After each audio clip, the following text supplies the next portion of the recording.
Assalamualaikum daripada Nur Pemai. Hari ni cuaca nampak baik. Harap-harap dia redup sampai ke tengah hari supaya kami dapat siapkan. So apa yang saya sekeluarga sedang buat sekarang adalah menggaungkan tanah 6 dalam 1. Campuran 6 jenis tanah.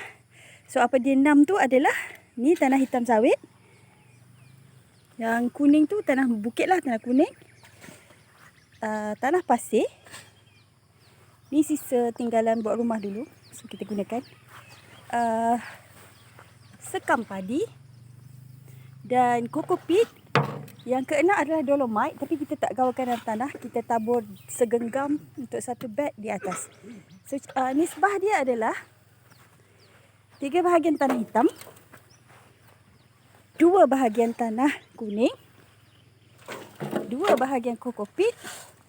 1 bahagian sekam. Macam nak buat kek pula. Dan 1 bahagian pasir. Kita gaul bersama. Sehingga sebati. Dan kita gunakan sebagai top layer of our raised bed. Masa ni kena guna tenaga sikit lah. Okey, itu saja caranya insyaAllah. Kita enapkan dulu semalaman. Dinasihatkan 3 hari. Tapi sebab tanah ni dia dah berehat selama beberapa hari. So rasanya kita boleh guna terus. Saya nak tunjuk contoh raised bed yang dah settle. Baru satu. Ini dia. Saya buka dulu dia punya pagar dia supaya mudah sikit lah. Bottom layer daun kering. Ada sedikit rumpai di atas, rumpai kering. Dan tadi top soil yang kita mix tadi.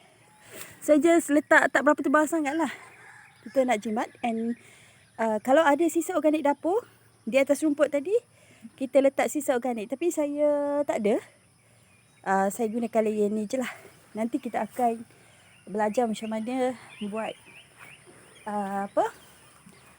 baja organik cair menggunakan bahan dapur. It's super easy.